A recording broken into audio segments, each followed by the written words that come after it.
off the rip,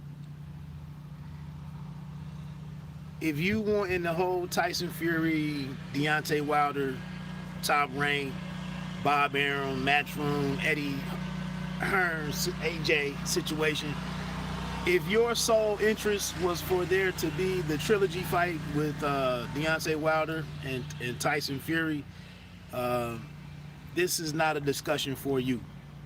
You know, this isn't that discussion. Um, so off the rip, if that's what your whole interest in that triangle was, I don't have any comments or views regarding that. And looking at what happened though, now seeing Eddie Hearn come out, after he's had a couple days to process the situation, probably feeling, duped, maybe embarrassed professionally and publicly and whatnot. It is what it is. It sounds like he's gone back. What was that, IFL TV or something? But he's come out and made some statements about Team Fury and Bob and Top Rank. That they never had any intentions of making the fight. And it's very easy to run out here and say, "Duh," or obviously everybody else knew that. I see some people referencing or citing two or three different channels, or 6 or 7 channels actually, who told you all along what was going to happen. Um, I just find it funny that you think that those sources are credible when they were only saying what they wanted to see all along. Like they would have never considered any other possibility, because some of them are fed what they say. But that's neither here nor there. But to hear Eddie come out after the fact now and talking about how he was duped and how he was ran amok and bamboozled and all of that, it'll be interesting to see what the working relationship is in the future between Matchroom, Eddie Hearn, and Bob Arum. I would imagine though that there's money involved. They're all professionals. They're all adults. And in the times that they need to work together, they'll work together. In the event that Tyson Fury wins the trilogy match with Deontay Wilder, and they need and Anthony Joshua is able to get past whoever he fights, if it is Alexander Usyk, and then they need to pursue that the undisputed fight again, I'm sure they'll work together. But it does seem like the older vet in Bob Arum. It seems like Eddie Hearn has worked with this man a couple of times and come up on the short end of the stick. It happens. So, looking at the rematch though, the trilogy with Wilder and Fury. Again, if you just simply see Wilder as exacting his revenge, and you have no concerns or you don't question anything about what his chances are in a rematch, again, this discussion really isn't for you. I try to look at things from a 360 degrees viewpoint, and I don't think it's a foregone conclusion that Fury wins the fight. I saw some cats who are pro Gypsy King or pro Fury, and they don't see any sense for this fight. They don't see any change in the result from the second fight. Some people run with the fact that Wilder arguably hasn't won more than 6 or 7 of the 19 total rounds that they fought.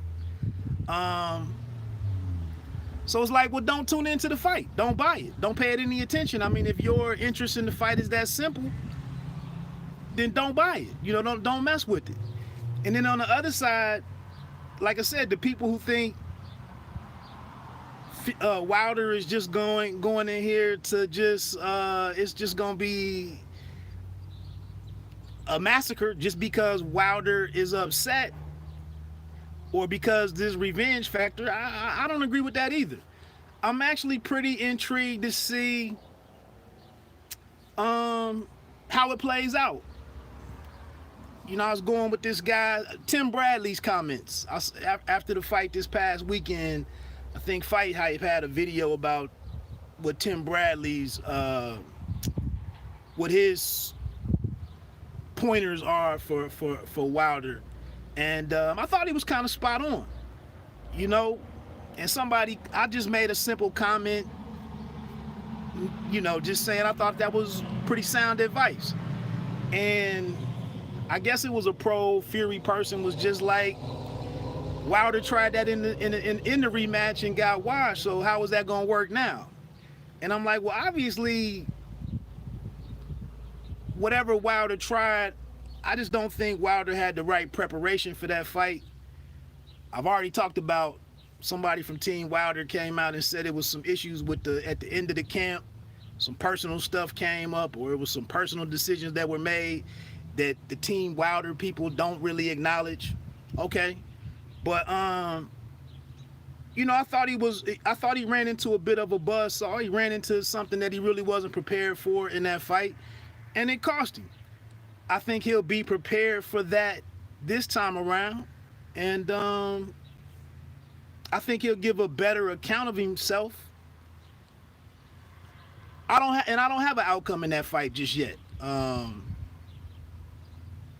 I think we definitely get past 6 or 7 rounds.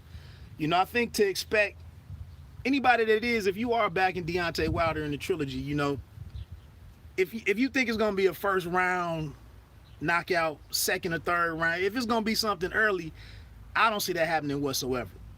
I think the whole game plan with in approaching a fight with Wilder, I don't see any individual, any elite heavyweight or good heavyweight, I don't see anybody giving Wilder time and allowing him to be comfortable from the start of the fight. I don't foresee Fury really rushing Wilder and just immediately walking him down and forcing him on the back foot and just like totally disrespecting anything about Wilder. I don't see that happening either.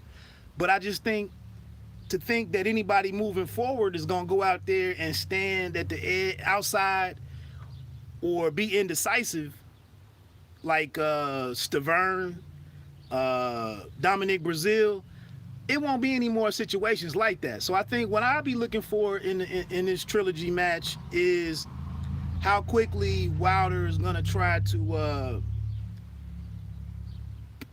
pick the moment to utilize his foot speed or to utilize his quickness.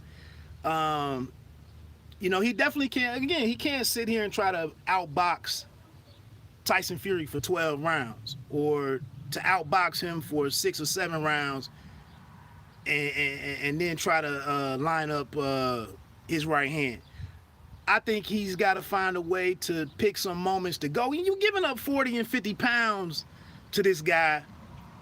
We have a heavyweight, the whole leg situation, the skinny legs, the pencil legs.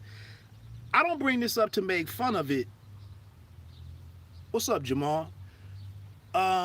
Looking at Wilder's build, I mean, it is pretty amazing to me that the dude has been able to compete in the heavyweight division with the frame that he has. Because honestly, he's got the legs of like a super middleweight, if not a super welterweight. And so to expect the guy to sit here, if he does allow the fight to get physical and Fury is leaning on him, pushing him back, and he can't keep that space to be able to operate, that's not going to be in his favor. So again, can he figure out a way to use that quickness, to use that first step of his, get to an angle, to set up his right hand? It's going to have to happen early, I think at least to give Fury some things to worry about and to maybe force Fury to make some adjustments. That's the challenge of the fight for him. But again, to just sit here and say that Wilder doesn't even deserve a chance this third fight. I don't agree with that. I don't agree with that. And another thing is, there's no guarantee that Fury is that he executes his plan as well as he did in the second fight. That's the thing. Like, all of these variables change fight to fight. So it's senseless to me to sit here and say this is just going to be a continuation of what we saw last February.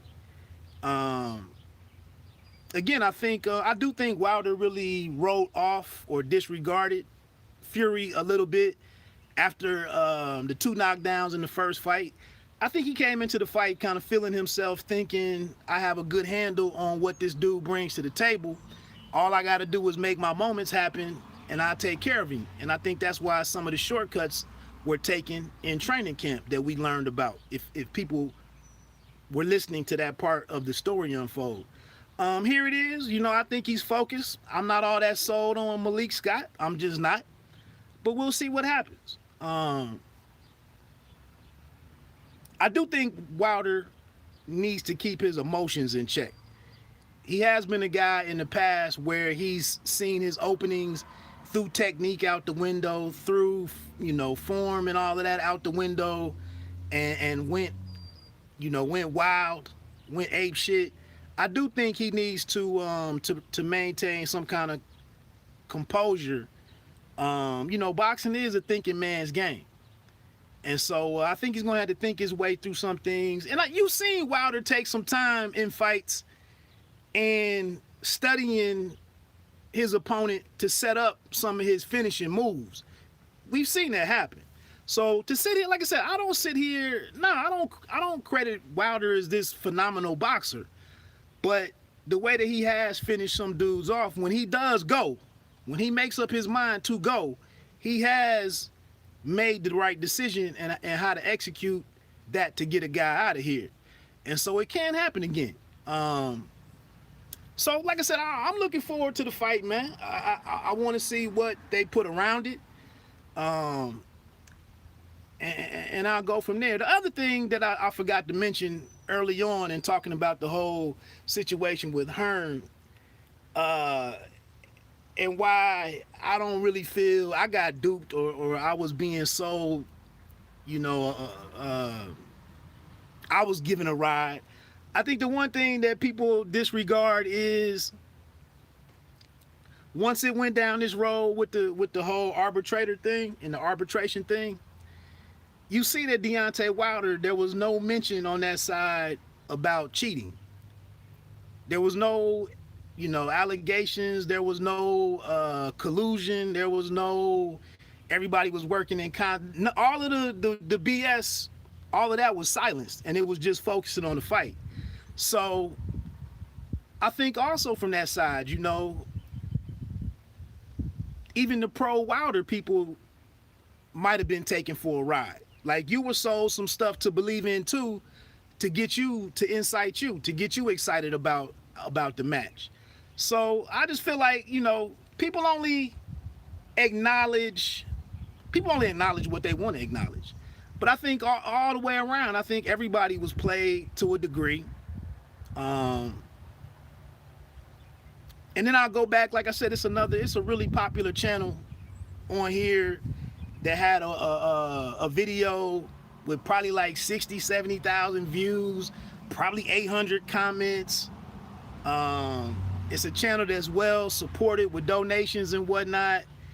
And this person made the subject of the video was that an arbitration cannot end. The only way that the arbitration will win is in money being rewarded. Some kind of financial agreement would be rewarded.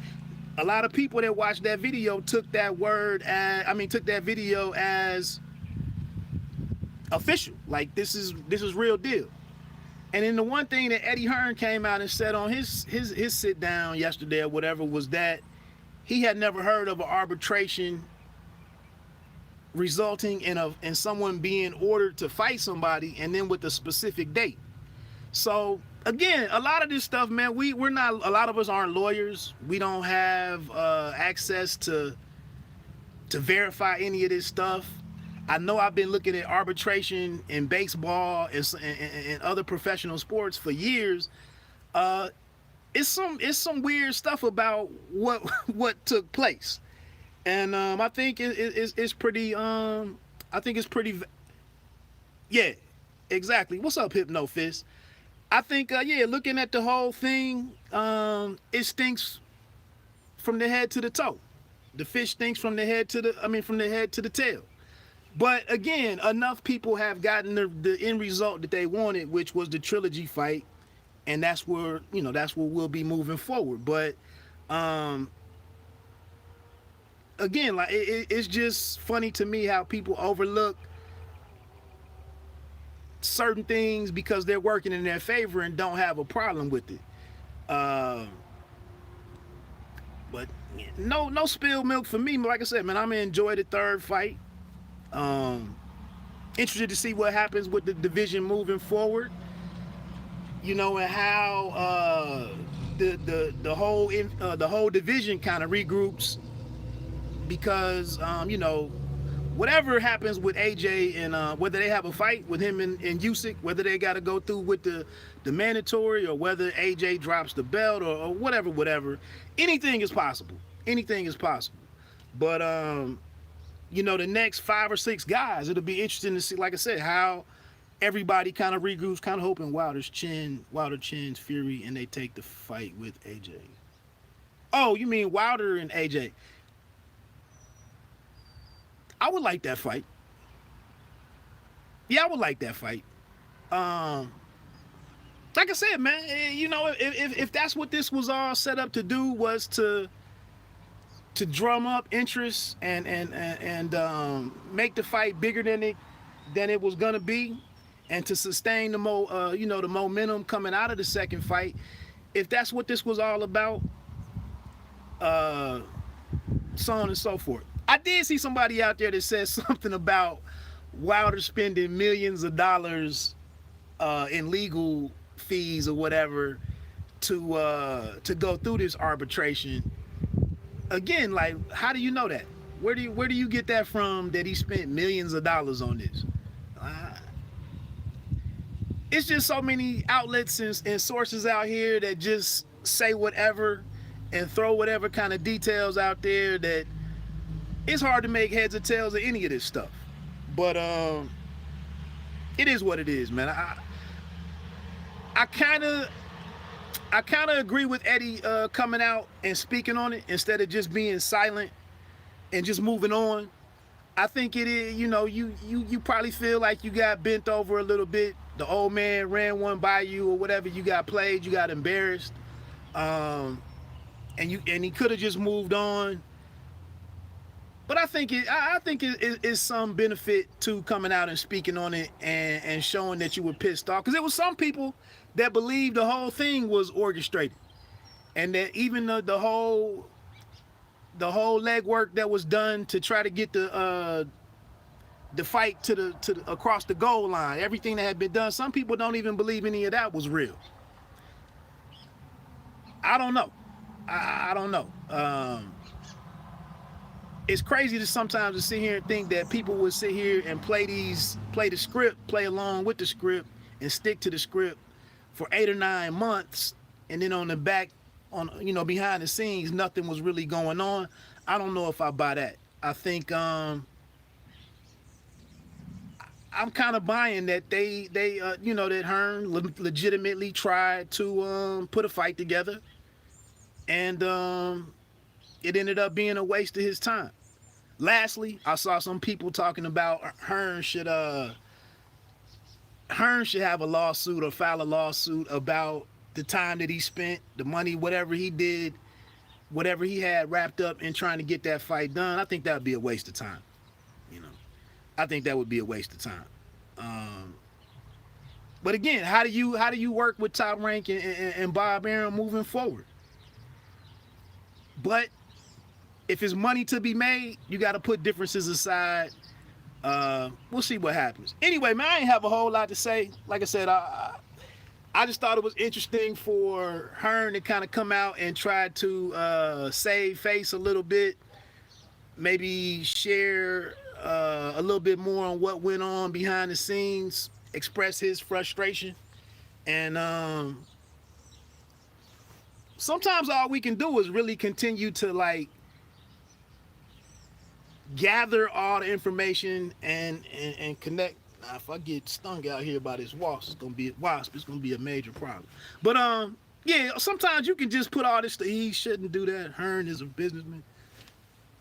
I got this visitor out here. I'm about to wrap this up and get on out of here. I agree with that though. Yeah, I think it's everybody's an adult. You take your lumps. You try where you tried. You take your losses, and when it's favorable to you or you think you have a better position, you get back on the horse. Let me get out of here, man. I got bees and shit. I'm out, man. Bite down box and don't let them count you out. Peace.